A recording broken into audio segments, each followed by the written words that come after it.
Joining me in the studio, starting from my immediate left, is a political analyst, Christopher Ojekere. Thanks for coming, Christopher. Thank you. Good morning. And next to Christopher Ojekere is the political analyst, and of course was the deputy director of the APC Campaign Council in the just concluded gubernatorial election, Collins Osagai Amadi. Thanks for coming, Collins. Philip, good morning. Good morning, viewers.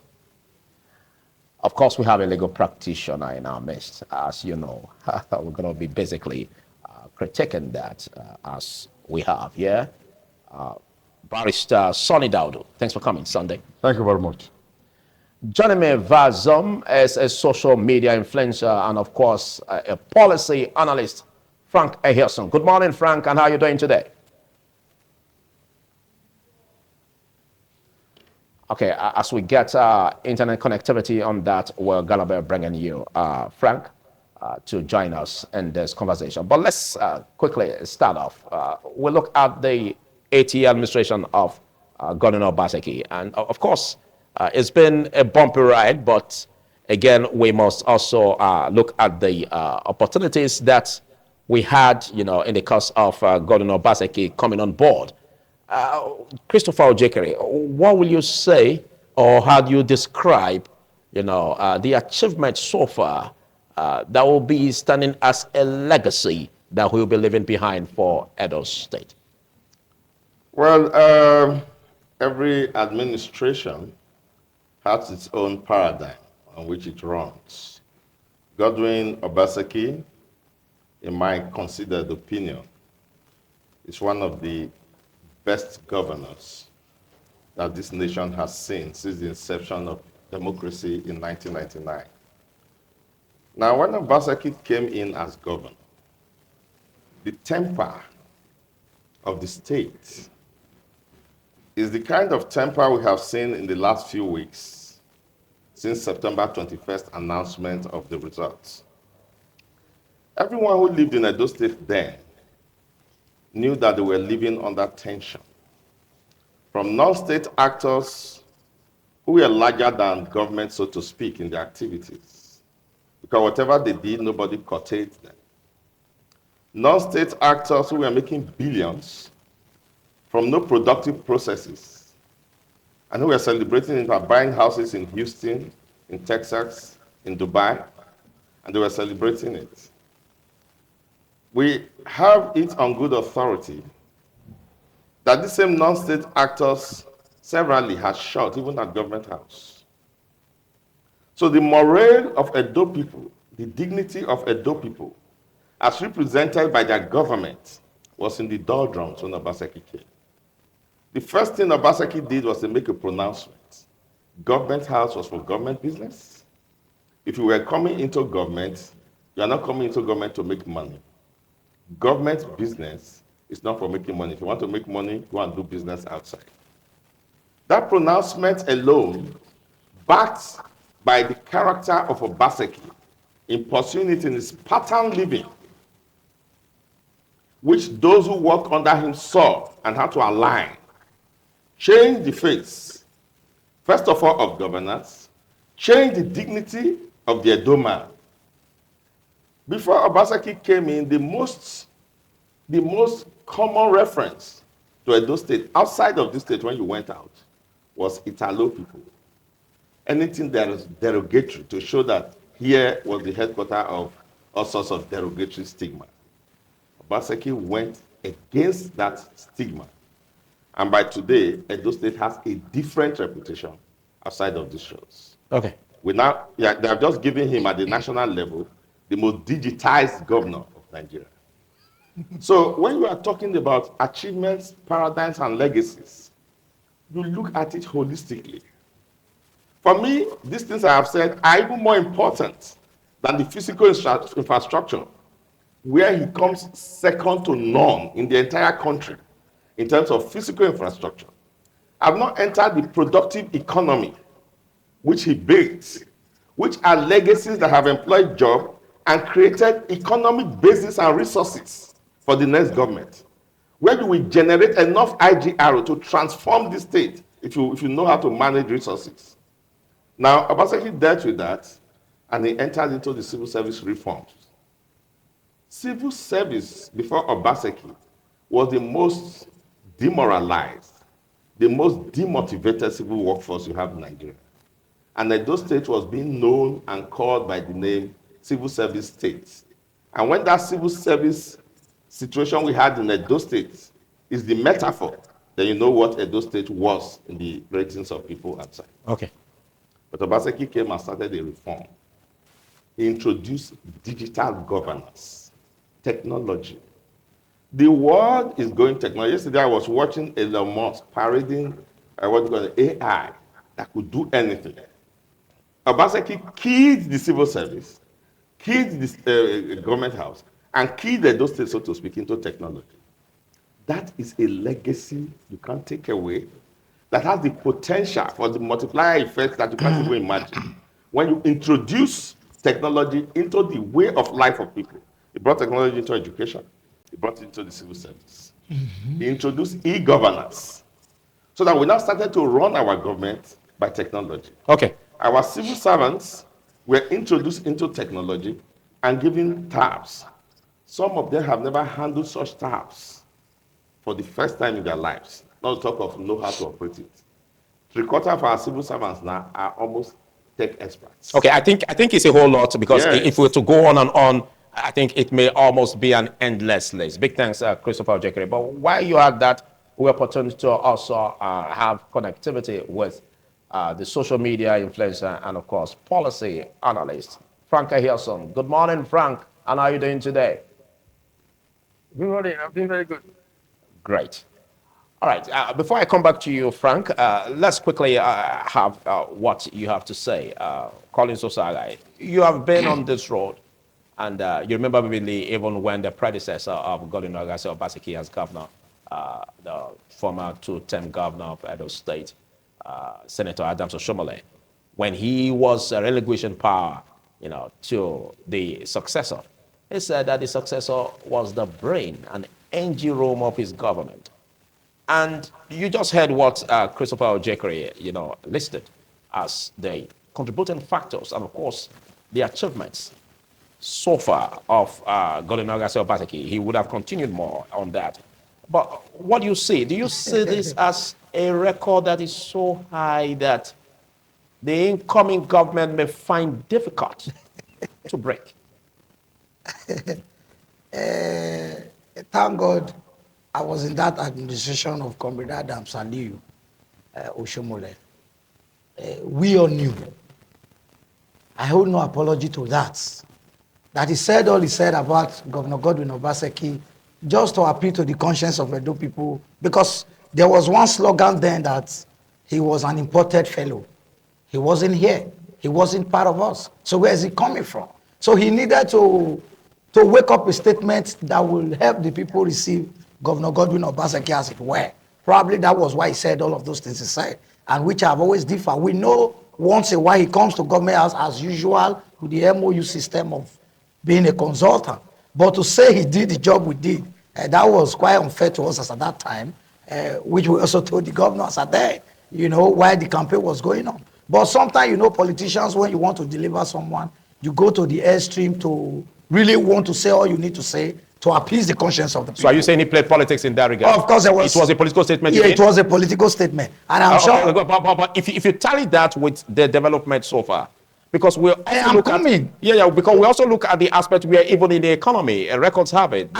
In 2016, no, you still have the floor, but just to guide you, in 2016, we had a huge turnover between 2016 and 2023, where the government or administration of Governor Godwin Obaseki turned out about 140% on the economy of the state. Now, at 2016, it was about $10 billion. Right. But at 2023, it's culminated into $25 billion. So don't you see this record? Don't you see this indices? All of this you said had to do with money, collecting money, right? In the building of the economy, what was the overall effects in the life of the people? Where are the empirical evidence of those soul growths you talked about? Where are those growth in building of schools, building of road, or let me put it together in the building of infrastructure, or even human capital within the citizenry, outside the imported fellows that they brought to come and misuse our funds? For example, what Godwin Obaseki will be remembered for: one, authoritarianism, dictatorship, high-handedness, insensitivity, and unempathetic attitude towards the people. Are you saying this because Now, he didn't succumb to the no, godfatherism I am factor of the predecessor? The special advisor to the governor is seated with me here. He may not agree with me because we are here, but the truth is that all of this I have said are not far from the truth. Then I will go into it if time permits me. Now, when you have a governor that feels he knows it all, no other person knows and no other person can contribute, he ends where he's ending now without anything to talk about. Apart from, they will keep revisiting one issue, that civil service formation or reformation or overhauling. What was overhaul? Yes, Obamudia, may his memory live for long, you know, wherever he is, gave us some indefatigable structures on ground. Yes, government is continuity. He came, he repented them, put some slicing, changed the slicing windows and all of that. Good and fine, because it's government structure, it needs to remain. Some of the civil servants were moved, while some were forcefully retired.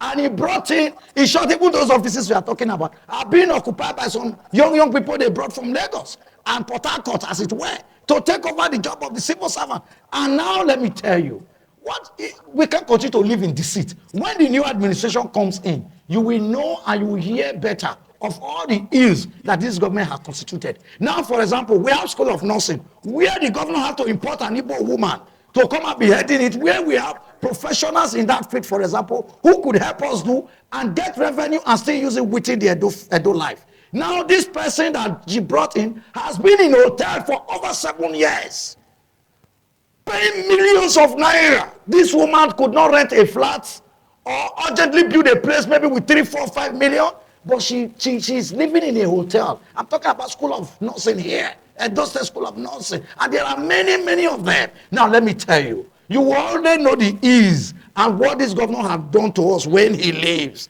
Now we will go to ministry by ministry. Let them bring all their vouchers. You know, from the time they come, let's see how they were spending money. No matter how they try to dog the nails now, which they're already doing. Especially like even the head of service, whose administration as head of service did not even do anything meaningful apart from allowing nonsense to happen. Where people who are not supposed to be retired were retired.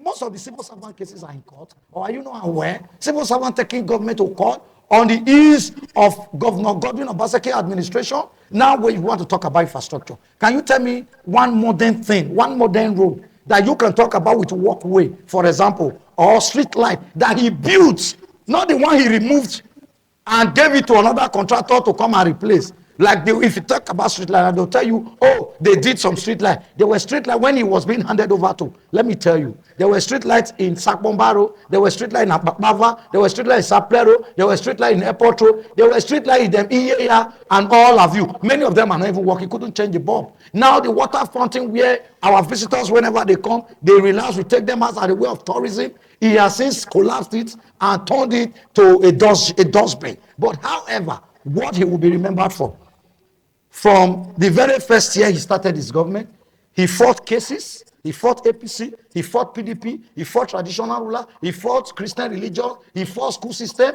and he brought taps from China that were not working. Okay, and gave to teachers, and the few teachers he met, and he has never done any employment. I'll come back to you. Quickly, the last achievement. Don't forget, you are sharing the stage with others. I know, I'm almost through. The last achievement and last mark he's trying to make that is uncalled for is urgently constituting civil service commission, which he did not constitute since. He gave them administrator.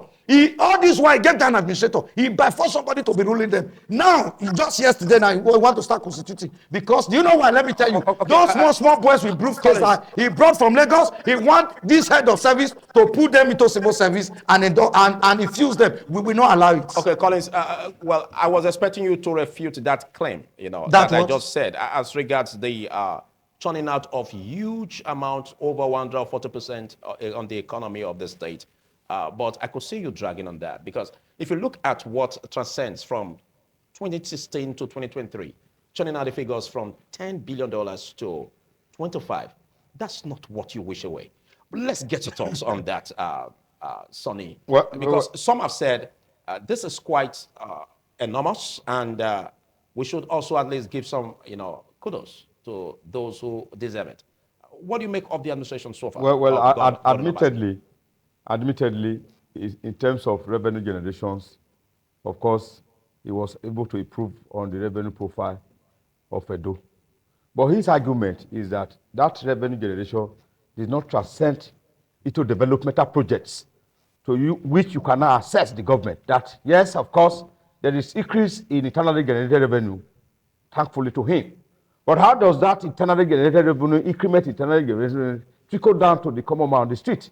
That is his argument. Very correct. So let me go further. Okay. How we assess the government first. Then I will look at it as a state. The government is tripartite. What do I mean by that? The executive, the judiciary, and the legislature. That is what makes up the government. But the question now is how has that government fared for the past 8 years? Let me tell you, sir. I will take it, for instance, in the legislature. The governor forced the legislature to a standstill. In his first tenure, he did not inaugurate 14 members of the House of Assembly. He took over the whole affairs of the legislature and the function from government house for 4 years. Now, that was said to be a politics taken too far. Second tenure comes in. He started that same process again. He suspended 3 members of the House of Assembly. Again, nobody is dragging with him now. In the first tenure, they said no, he wanted to. So he suspended again 3 persons. After a plea, 1 was recalled. But immediately after the elections, when they lost it, 2 have been recalled. So he forced the legislature to a standstill for first tenure and second tenure. Let me go again to the judiciary. Okay. In the judiciary, he refused to constitute the customary courts since 2016 when he came in till now he's leaving. He's quickly also trying to constitute them now. As I speak to you, the process is all good. Because I'm a lawyer, I know. The process is ongoing. Yes, after 8 years. Now, the State Judicial Service Commission struggled to nominate 8 judges sent to National Judicial Council, and they were cleared. Okay. The governor refused to swear them in. No, let me take it so that you appreciate the government. Yes. He refused to swear them in. Because these are legacies. Now, prior to the elections, after much pressure, he had a pick few and swear them in. Okay. Some are still in limbo. That is the judiciary. I think you've said it before. Yes. I'm looking at the video. Allow me to finish it so that you understand. Then now go to the executive where he is. I'm telling you how he has fought the 3 arms of government. The legislature, he fought them to a standstill. The judiciary, he fought them to a standstill. Let me now go to the executive where he is also. He also fought the executive to a standstill. In the executive, he suspended 2 commissioners. Okay. Now, allow me to finish. Okay, you have now, 30 seconds. Assuming that was not okay, he also fought the deputy governor. So he fought the judiciary, he fought the legislature, he fought the executive. You are a legal practitioner, and looking at what we have here, the governor of Edo State, that's what you're talking about. Yes. His achievements. Yes. I expected you, to talk about how his policies have helped the people of Edo State. But you seem to be talking about, personal fight with the party or issues that surrounded achievements. Excuse me, sir. Mention of, the House of Assembly. And we all were here, yes, and all the struggle that went on, between the predecessor and, of course, the successor, Adams Oshomole, and, of course, Gordon Obaseki. Now, this seems to be a personal fight, but you forgot to also look at the aspect of the. I'll come back to you, but let's get your thoughts. I'll come back to you. Okay. But let's get your thoughts, Frank Eyosun. We look at what has been on board in the Obaseki's administration. What do you see as what could be counted as a legacy that will be leaving behind?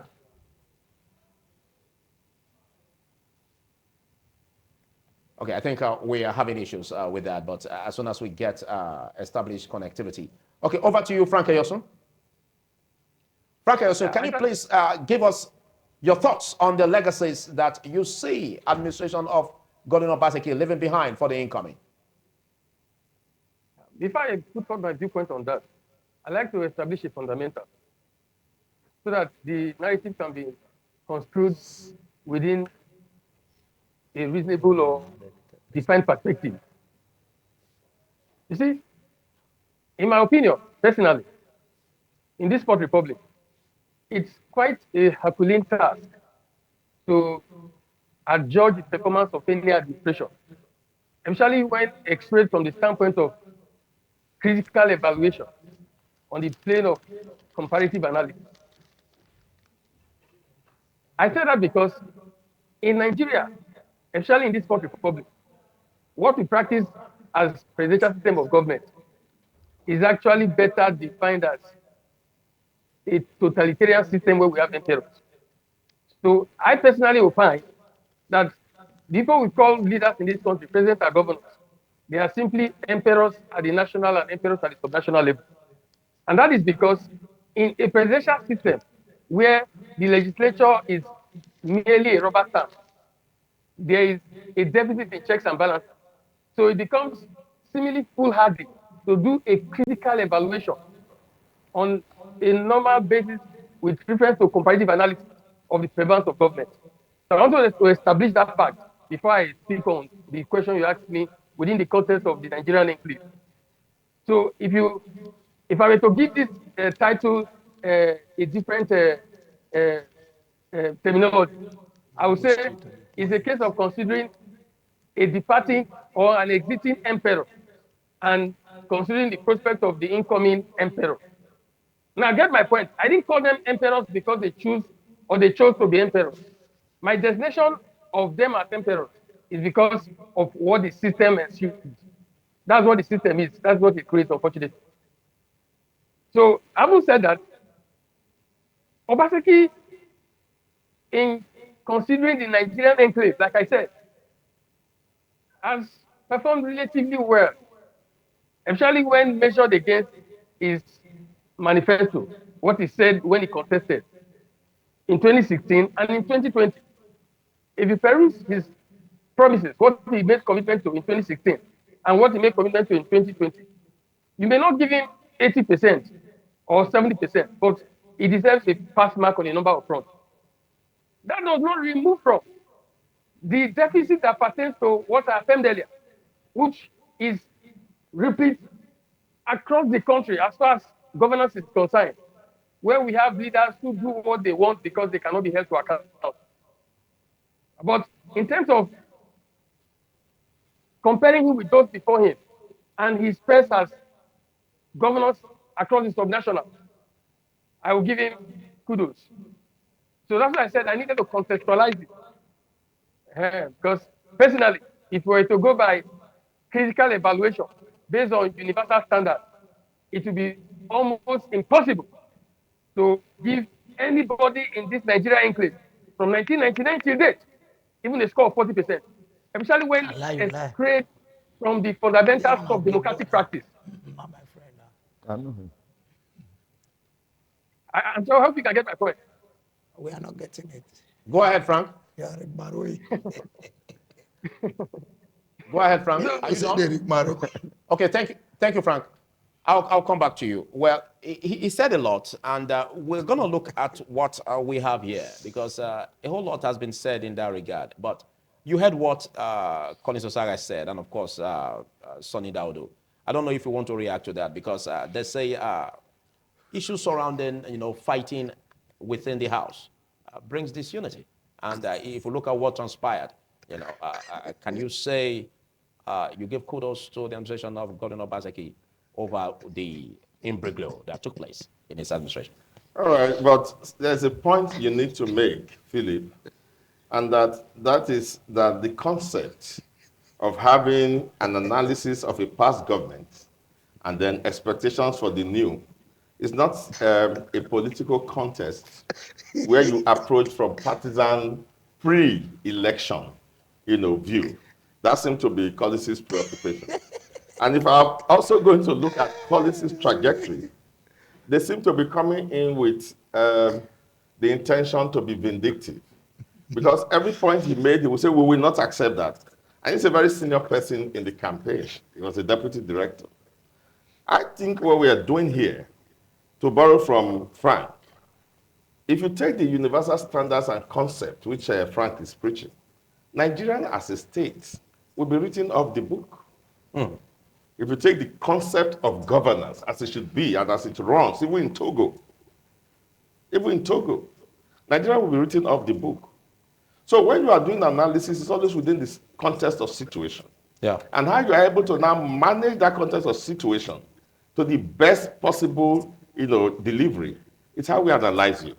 And now I'm saying to the best possible delivery for Obaseki, there is no governor since 1999 that has delivered on the promise and mandate like Obaseki. Okay, but I wouldn't want you to avoid the question. Yes. I asked you concerning the infighting, the inbreak that the occurred. political part. Do you score the governor well in that regard? Because again, that was a setback on his administration. You know what? I just created the basis for that. I said, within the context of situation, if you have a deputy who has an inordinate ambition and a sense of entitlement, and think that just because he's deputy, by patronage that he has enjoyed since he was a child, he's not qualified to be the governor of Edo State. And because you are afraid to be said that you have contestation with people, you not allow that. You are a coward, and you've done the worst evil, because that person is going to do terrible things to 5 million people. But some have said that what transpired recently, even in the election, and of course the challenges facing the party and even as regards the losses in the election, was as a result of the challenges or the fighting that the government engaged the leaders of the party with. Well, when they are talking, they should also talk in context of situation. Because if you take a particular leader, then you go and find out whether that leader has been of any electoral advantage to the party, and then you can analyze on that basis. If you are a leader who was a deputy governor who lost your ward, lost your local government area, lost your unit when you were deputy governor, is it when you are no longer in position that you will win that? So if people just give stereotypes analysis. But records tell me that he won his unit in the previous election. Well, not in the previous one. We lost that election as a party. This local government, we lost it by in the just concluded election. Well, the just concluded election is not concluded. It's in court. The so-called just concluded election is not concluded. It's in court. Because I can't sit here and say that APC won that election. And I speak from the position of INEC, the umpire. Up till now, INEC's IREF still declares PDP as winner. Okay, now. The results in the IREF of INEC, PDP is still the leading party there. Okay. So we cannot say that that election is concluded until INEC will give us the mystery of how they have results leading PDP in their IREF, and then they have the ones on paper, APC leading. So that is only where we can say it has been concluded. And that's why the case is in court, which is the final arbiter. So questions of imbroglio did not affect the election. Because if PDP had less votes than APC, then you could begin to look for the factors that led to why PDP's vote were less than APC. PDP has more votes, which means they won the election, so to speak, by the votes we have right now available in the IREF. Therefore, those factors did not affect it. So what we are looking at, as you said, is what are Obaseki's achievements? That's what we are looking at. Not analyzing Obaseki's pre-election situations with people. Are you saying that any man is going to live, even a man who lives just as a family man, had a family, lived in a neighborhood for 15 years and died, that you still won't have people in that neighborhood that will, anybody you bring, even if you bring a saint, people will sit down, those who have negative point of view will look for the negatives and do a list of them. But we are looking at government holistically. What are the things that he has set in place for Edo people? I'm not interested in his personal life. Okay. One of the things. No, hold on. One of the things which you try to underplay. We have the best secretariat building in the whole of Nigeria, including the federal secretariat building in Abuja. The federal government of APC has just given Obaseki the most digitized governor in Nigeria. Okay, I like to talk on that. That is your federal government. Because even he was arguing with what his own Obaseki, what his own Oshomole said of the books. God, this was even arguing it here. So I no longer trust his judgment. If you cannot even believe your leader who said, this man knows more of what is in the books than I, the governor. And you are arguing, you're part of that administration. Now, when we come to what his benefits has translated to the common people, which is what the question left unanswered, which I think is the most important point they made. Here in Edo State, pensions, gratuity were owed from 1984. I didn't say 94, 84. Go and check the records. Obaseki has cleared all the pensions. He has cleared the gratuity. Just few days ago here, they are clearing 2011 local government pensions. And who are the, when you say the poor and the masses of the society, who are the poor and the masses of society? Pensioners. Your father and my father. And my Okay. father. Now, hold on. Civil servants who make your economy to be viral, who go to the market to purchase, they have as a standing order to pay them 27th latest of every month. And so civil servants can even go to the market and buy things on credit. Now every market woman knows that that's an unfailing date. Who are the poor in the society and the grassroots you're talking about? Civil servants, they earn very little. So the schools that were developed and introduced to technology, our children are now technologically inclined. They are wired to technology. Whether they are operating it right now or not, and they are, but whether they are operating it right now or not, the consciousness of the future, where it is going, they've been introduced to the principles of technology. And they are using technology to learn.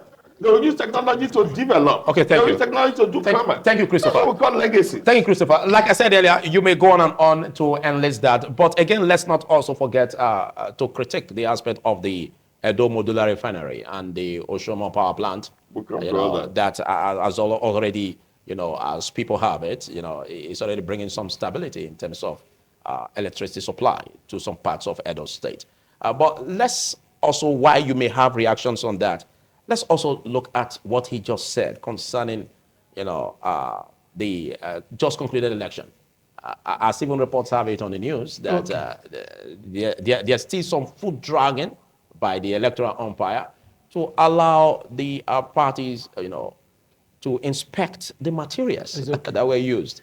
And sometimes we want to wonder why all of this delay, because it may suggest something, abnormal. Yes. Do you see this legal tussle as what may really test the legitimacy of the victory of the governor-elect? Now, let me quickly, before I just dive into there, my chairman here, my leader, talked about modernizing or digitalizing the education system by way of tablet. You gave student tablets with one teacher to manage the whole, like 3 classes, and they are sitting on the floor.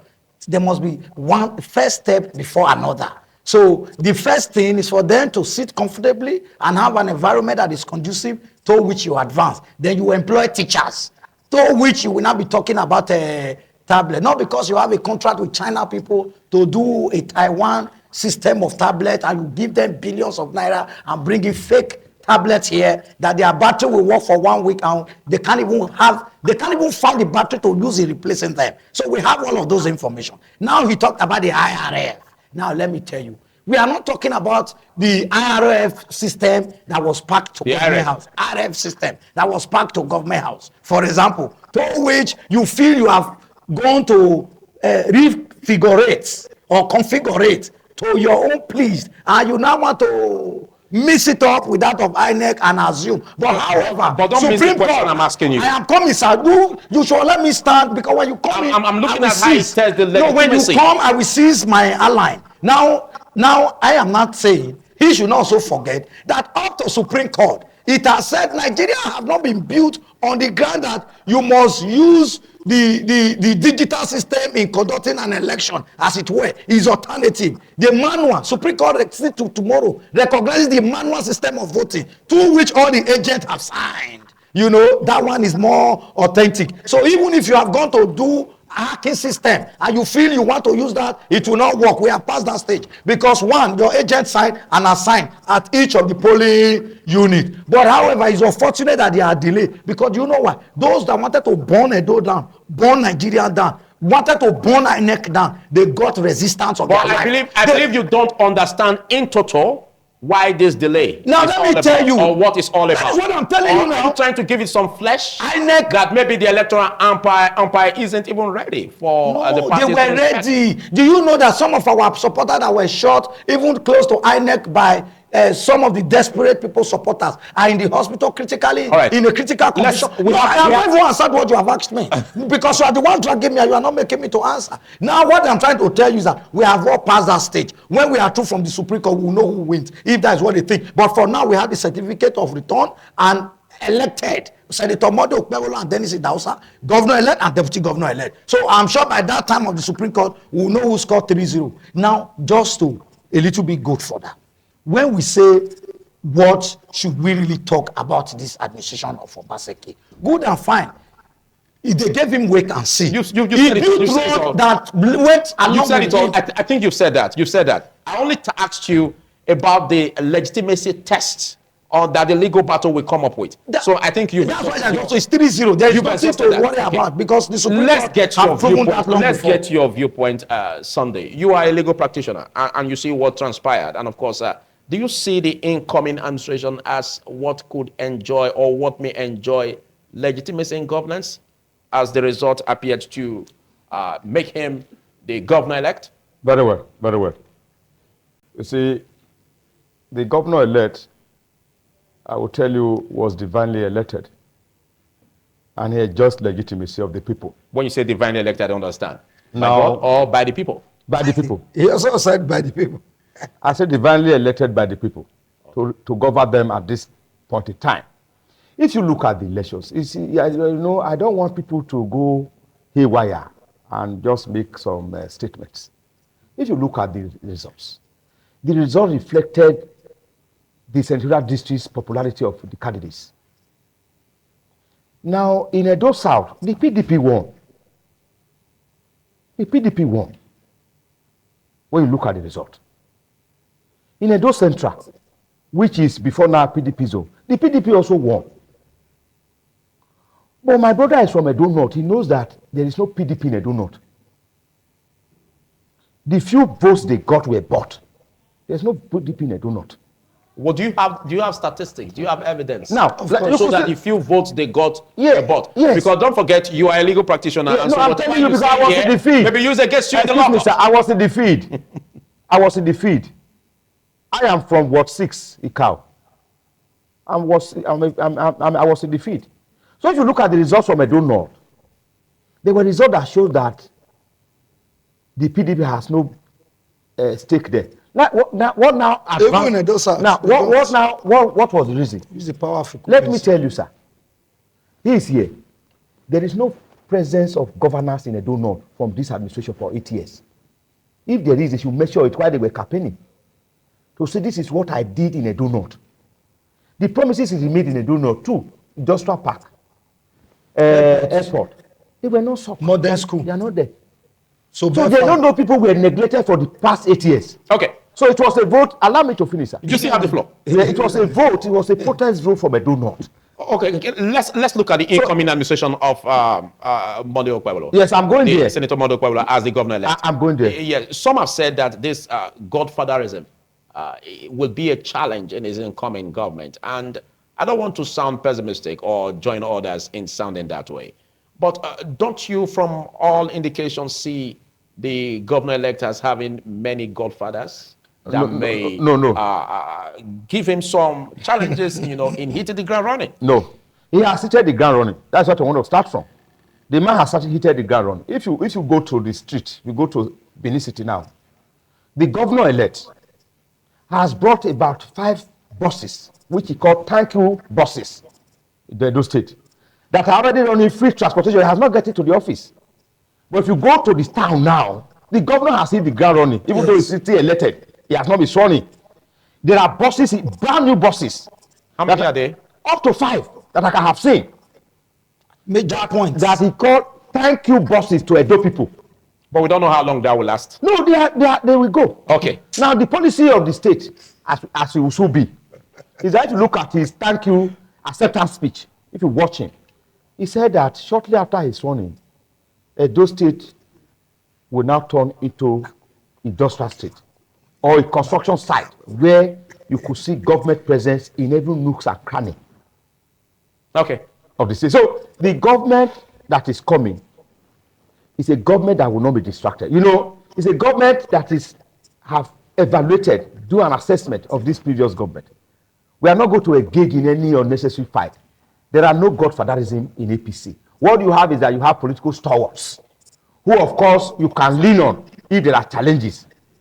But we don't have persons in APC who will struggle governance. All right, thank you. Thank with you. the correct. Thank you. The pendulum will governor-elect. swing back to you. In case you're just watching us this morning on ITV, and I've been speaking with the legal practitioner Sonny Daudu, and of course Colin Sosaga Amadi and Christopher Ojekere, and I'll be swinging the pendulum to Frank Ayosun. We're all about the Edo governance and electioneering promises, looking at the Obaseki's administration's achievements, and of course the expectations for the incoming.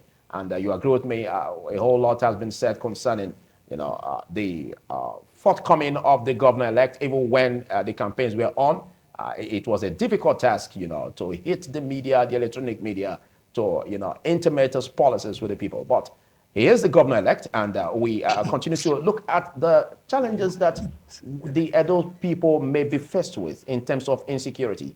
And he made mention of the fact that insecurity is a key component of what he's tackling in governance when he is inaugurated into office. And we want to look at that, Frank, here soon. In spite of the legal, tussle that is really burning hard as a result of the just concluded election, what do you see as the expectations for the incoming?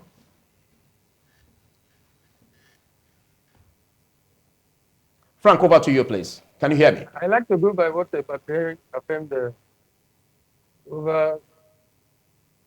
Yeah, I can hear you. I heard you quite. I said I like to go by what patriarch said over 250 years ago, where he affirmed that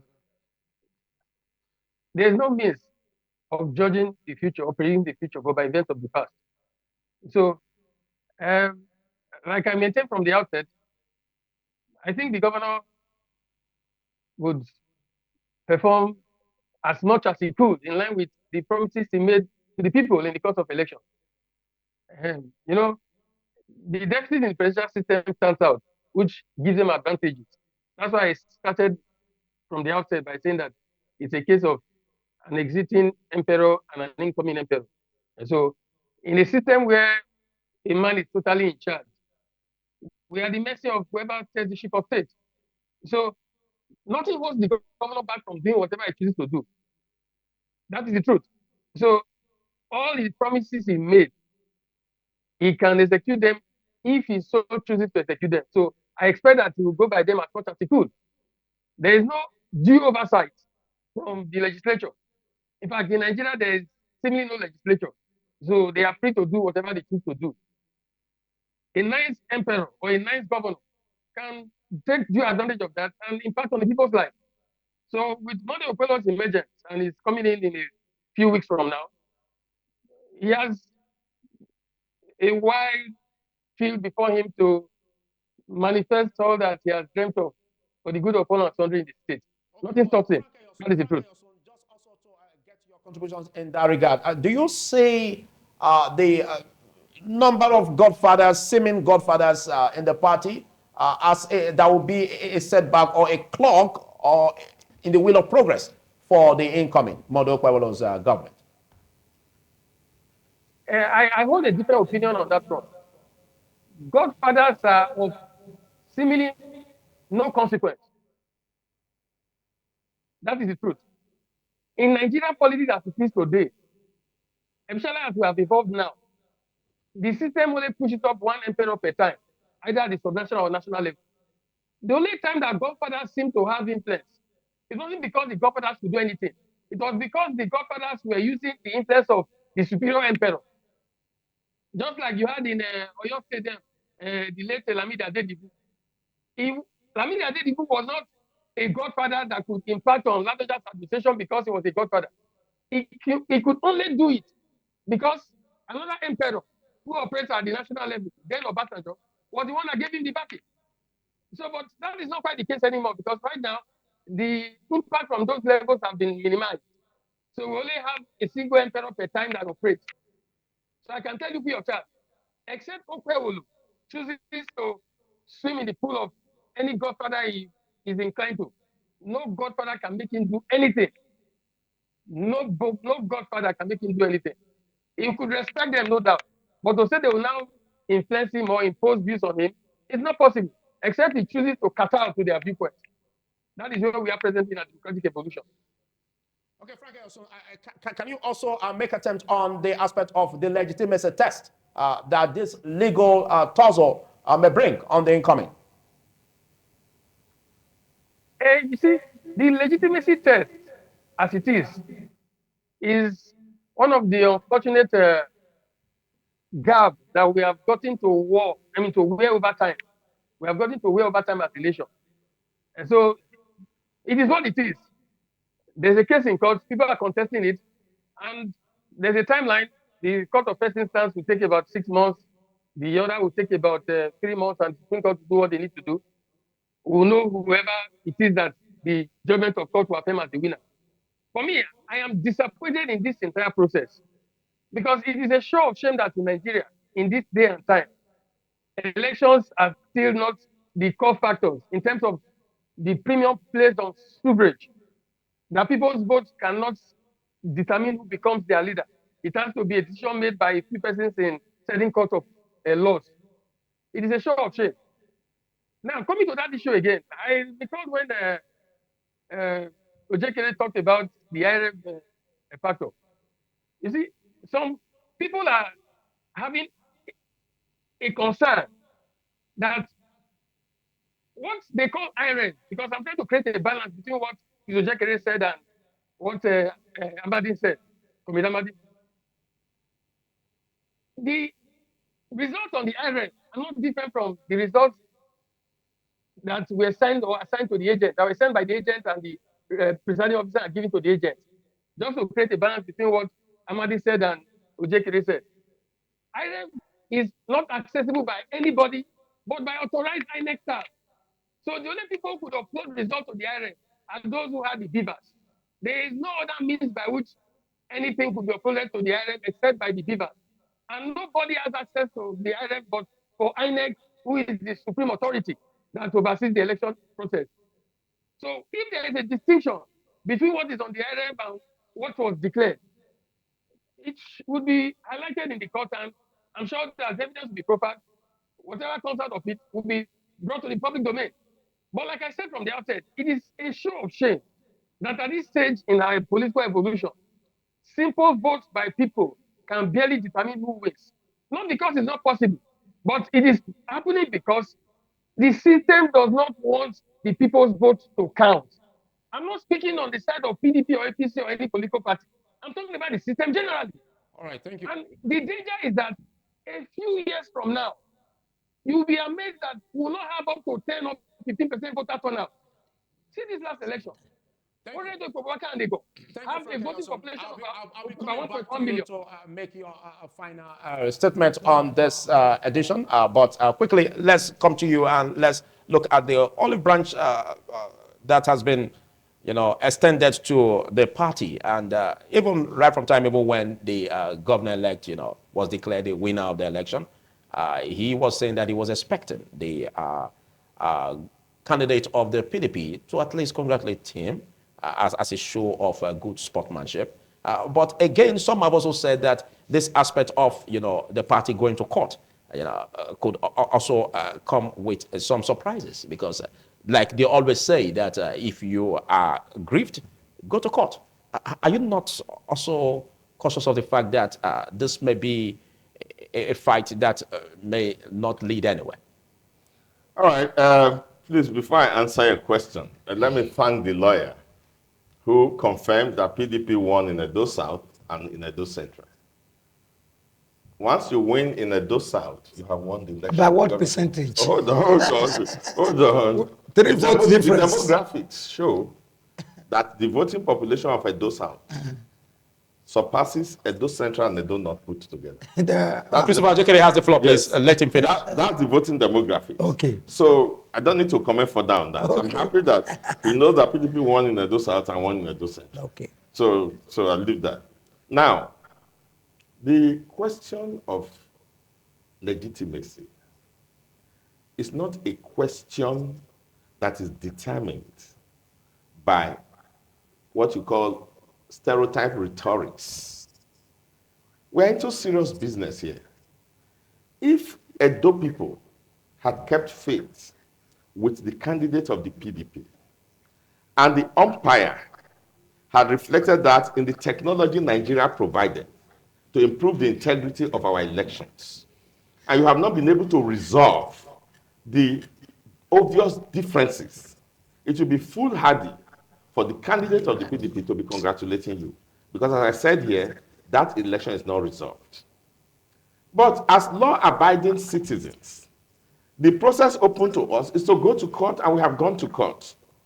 That's why we are not on the street saying, or burning down buildings, or fighting you. We have gone to court. Until that process is completed, before we can tell you congratulations. Right now, we cannot congratulate you. We know the results and we have the results. You also have the results, and you know in your conscience and in your results that the results you have does not show that you won the election. So it's a bullying tactics. And to respond by this rhetorical sportsmanship. What's sportsmanship? People turn justice head upside down, logic head upside down. That's how we have confused this country. We should stick to facts, and we should stick to justice, equity. That's what we are sticking to. The character and behavior of the candidate has shown that it's a man of peace. It's following what he has always done in his life, follow the course of law. We have faith in the judiciary. And we're going to prove that at the point. So that's that on that point. Okay. Now, yes. Go ahead. You still have... It's true, you come to me. You have You two want points. him to finish Two on the questions. time. Your question had 2 points. He has answered I peacefully and think beautifully. you've answered it. Okay. You've answered Yes. So now, let me address Collins. Collins, Amadi, and the gentleman there do not understand the point that I am making when it comes to the analysis. Because they have spoken 2 times, and they still haven't understood it. The question you were asked is, Okpebholo, would he be able to stand as a man of himself to continue with the legacies that Obaseki left? And then you are jettisoning the overbearing and overarching influence of Oshomole on Okpebholo. You are jettisoning the fact that even before he was sworn in, we have found lions and tiger going to the streets and beginning to divide for themselves portions of revenue collection. Even before he was sworn in, capture the video. You saw the buses of thank you. You didn't see this one I'm saying? Okay. Where somebody went to the park, called an official of government and said, look, don't collect this. We are not back. This is what we'll collect. And you think that it's when he's sworn in, you can deal with that? Okay, Now thank you. go to INEC headquarters. Several people wearing give him all the AOI time. card You give him have been beaten. One was beaten to stupor.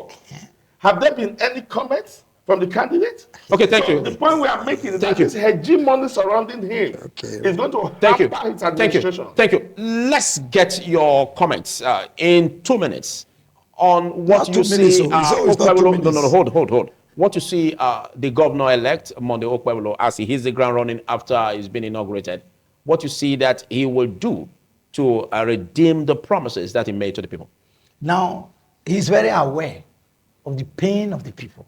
And that is why even during the campaigning, he had emphasized that though Obaseki does not have a legacy to stand upon, but he was going to do all he can to stand on the legacy of late Samuel Ogbemudia and Adams Oshomole on the building and rebuilding of Edo State. Quote and unquote, infrastructure which was basic to our people. Roads, especially, you know, when you go through the GRA, you can see the governor-elect, in most cases, he will go through the water himself, coming down from the car. And that is to show you that he has seen the pain. And he was going to make sure all of these things are savage. And now, let me also tell you, he's not a governor that anybody can just say, who are you? You know, when people who talk less act more. Will he continue on the legacies of that?